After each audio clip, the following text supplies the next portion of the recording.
السلام علیکم. میں نسیم صدیقی اپنے یوٹیوب چینل ایبسلیوٹلی ناٹ .1 کے ساتھ حاضر ہوں. ابھی ایک بڑی بریکنگ ٹائپ کی نیوز آئی ہے کہ اپنا پنجاب میں جو سابق نگران وزیر اعلیٰ تھے محسن نقوی صاحب، ان کو سنا گیا کہ سینٹ میں الیکشن لڑوایا جائے گا اور ان کو وزیر داخلہ بنانے کی بات ہو رہی ہے. ٹھیک ہے، سمجھ نہیں آ رہی کیا پاکستان میں سیاستدان ختم ہوتے جا رہے ہیں جو اتنے بڑے بڑے عہدوں پر آپ کو نیپوٹزم کرنا پڑ رہا ہے، یا میرٹ کو ہٹا کے آپ کو لوگوں کو لانا پڑ رہا ہے، یا لوگوں کو oblige کرنا پڑ رہا ہے. مطلب محسن نقوی صاحب کو میں جانتا ہوں، بڑے اچھے انسان ہیں، صحافی ہیں، سینئر صحافی رہے ہیں، ایک ٹی وی کے مالک بھی ہیں وہ. لیکن کیا ان میں ایسی خاص بات ہے؟ میرے خیال سے تعلقات کے علاوہ کوئی ایسی کوئی خاص بات نہیں ہے. آپ نے پہلے ان کو نگران وزیر اعلیٰ بنایا، میرے خیال سے وہ ناجائز طور پہ پنجاب کے نگران وزیر اعلیٰ رہے ہیں، کیونکہ 90 دن کے بعد ان کی مدت ختم ہو گئی تھی اور پنجاب میں ان کی کوئی خاص کارکردگی نہیں ہے، کیونکہ نگران گورنمنٹس جو آتی ہیں ان کا کام ہوتا ہے کہ وہ الیکشن کروائے. تو وہ میرے خیال سے ناکام رہے.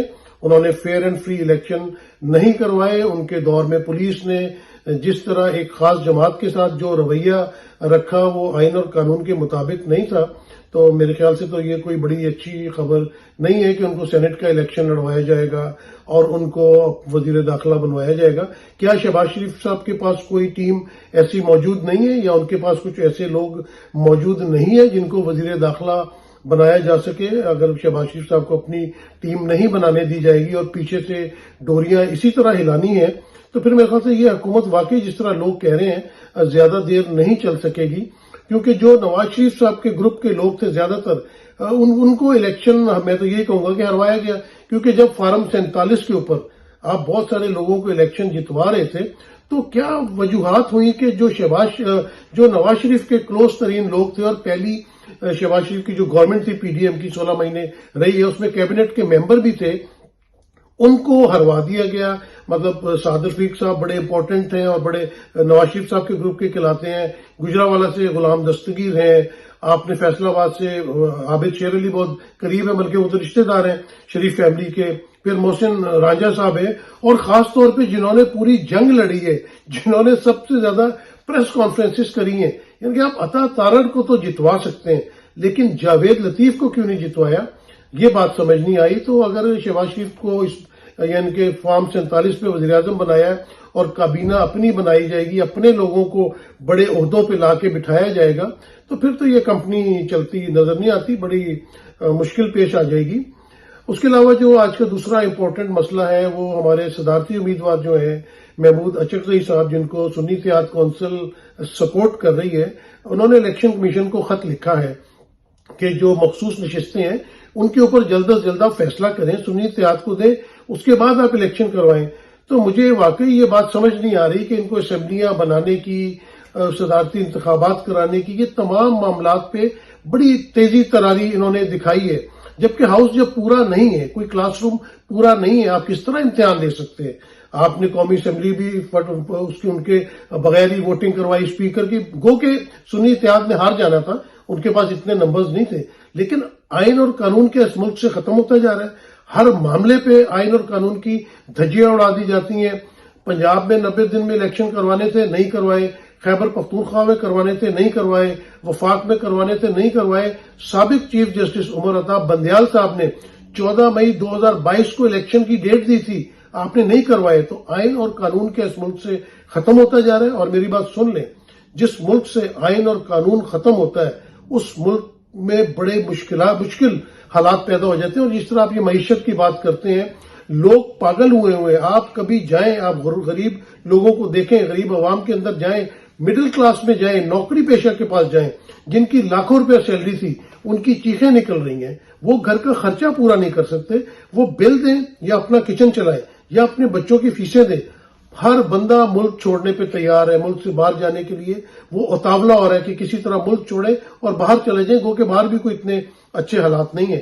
تو بات یہ کہ جس ملک میں آئین اور قانون پہ آپ نہیں عمل کر رہے ہوں گے تو وہاں پہ معاشی مشکلات بھی آئیں گی، سیاسی استحکام بھی نہیں آئے گا. بات ہو رہی تھی محمود خان اچکزئی صاحب کی، تو ان کی بالکل جائز بات ہے. انہوں نے کہا کہ آپ یہ مخصوص نشستیں جو ہیں ان کا فیصلہ کریں. پہلے سے ایک فیصلہ موجود ہے کہ جب باپ پارٹی الیکشن جیت کے آئی تھی اور وہ آزاد امیدوار تھے، اور اس کے بعد باپ پارٹی بنی ہے تو ان کو آپ نے مخصوص نشستیں دے دی. تو اس طرح کی صورتحال پیدا ہوتی ہے. آپ نے پی ٹی آئی سے بلے کا نشان چھین لیا تھا, سب کو پتا ہے کہ وہ لوگ جو آزاد جیتے تھے ان کی کس پارٹی سے تعلق تھا. تو یہ الیکشن کمیشن کو میرے خیال سے اپنی زیادتیاں جو ہے وہ ختم کرنی چاہیے. ان کو ایک پارٹی ہی نظر آتی ہے, عمران خان ہی نظر آتا ہے, پی ٹی آئی ہی نظر آتی ہے, ان کو باقی کوئی نظر نہیں آتا. توشہ خانہ ہو تو عمران خان کو سزا دینی, نواز شریف, یوسف رضا گیلانی, پائن ایپل, باقی زرداری صاحب, سب لوگوں کو آپ معاف کر دیتے ہیں, ان کے کیس ڈیلے کر دیتے ہیں, لیکن عمران خان صاحب کو سزا دینی ہے, پی ٹی آئی کو آپ نے سزا دینی ہے, ان سے بلے کا نشان لے لینا ہے. ان کا انٹرا پارٹی الیکشن آپ کو نہیں صحیح لگتا, باقی آپ نے جو الیکشن کرائے ہیں اس کی کیا سزا ملنی چاہیے. 1 مہینہ ہو گیا اور جس طرح آپ نے فارم 45 لوڈ کیے ہیں اور جس میں اس کے اندر 2 نمبری ہے, اس بات کا کون انصاف دے گا. اب انصاف کے لیے لوگ کہاں پر جائیں. اسلام آباد ہائی کورٹ کے فیصلے دیکھ لیں, سپریم کورٹ جس طرح فیصلے کر رہی ہے, پوری آپ نے کروڑوں لوگوں نے جنہوں نے بلے پہ نشان لگانا تھا, قاضی صاحب نے ان کا بلہ چھین لیا تھا, لوگوں کو کتنی مشکلات کا سامنا ہوا. تو میرے خیال سے مخصوص نشستوں کا فیصلہ ہو جانا چاہیے. فیصلہ کر دیں, آپ دے دیں, کوئی قیامت نہیں آ جائے گی, ان کا حق بنتا ہے. اور اسمبلی آگے چلیں گی, ہمارا سیاسی استحکام آئے گا, اسمبلی آگے چلیں گی تو پاکستان میں کچھ معاشی استحکام آنے کی بھی جو ہے وہ حالات پیدا ہوں گے. اچھا, اس کے علاوہ جو ایک اور واقعہ ہوا وہ بڑا ہی عجیب واقعہ. دیکھیں, وومنس ڈے ہے آج اور عورت مارچ تھی اسلام آباد میں. ویسے تو پورے پاکستان میں جلسے جلوس, چھوٹے چھوٹی ریلیاں نکلتی, ان کے کیا جلسے جلوس ہوں گے.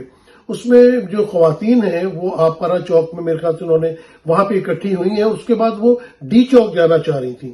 میں سب سے پہلے تو آپ کو یہ بتا دوں کہ جو پارلیمنٹ کے سامنے ڈی چوک ہے اس کو ہم ڈی چوک کیوں کہتے ہیں. اس لیے کہ وہ ایکچولی اس کا نام ہے ڈیموکریٹک چوک. اب جب ہم جمہوری ملک کہلاتے ہیں, جمہوریت ہمارے ملک میں ہے, الیکشن ہمارے ملک میں ہو گئی ہے, تو آپ کسی کو جو ہے وہ ان کو کوئی اپنی آواز نہیں اٹھا سکتا.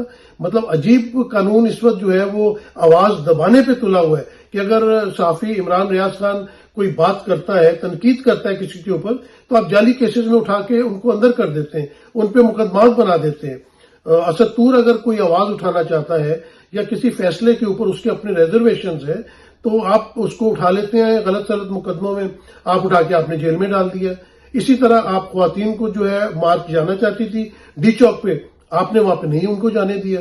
تو یہ معاملات کس طرح آگے چلیں گے. آپ چاہتے ہیں کہ ملک میں جمہوریت پنپے, جمہوریت آگے چلے, لیکن جس طرح اسٹیبلشمنٹ یا موجودہ حکومت کا رول ہے کہ پاکستان کے اندر آپ نے سوشل میڈیا بند کیا ہوا ہے, ٹویٹر بند کیا ہوا ہے, جو ایکس اب کہلاتا ہے, اور جب کسی کرتا دھرتا سے پوچھا جائے وہ کہتے ہیں جی آپ وی پی این کے اوپر چلا لیں. مطلب آپ ملک میں ترقی کرنا چاہتے ہیں, آرٹیفیشل انٹیلیجنس کا دور ہے, دنیا ترقی کر رہی ہے, دنیا اس سے پیسے کما رہی ہے, آپ اپنے نوجوانوں کو روزگار نہیں دے پا رہے.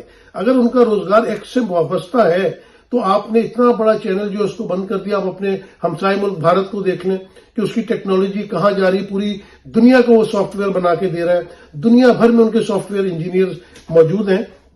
تو ہمارے ملک میں ہر چیز کے اوپر آپ پابندی لگاتے جا رہے ہیں, لوگوں کو اظہار رائے پہ پابندی ہے. خواتین اگر کوئی مظاہرہ کرنا چاہتی ہیں, اپنے حقوق کے لیے کوئی بات کرنا چاہتی ہیں, ہماری محترمہ مریم نواز صاحبہ جو ہے وزیر اعلیٰ پنجاب بنی اور انہوں نے کہا تھا کہ اگر کسی نے خواتین کو تنگ کیا تو میں اس کو معاف نہیں کروں گی, میری ریڈ لائن ہے. بڑی اچھی بات ہے, خواتین کی تو عزت ہم سب کے اوپر احترام بنتا ہے کرنا.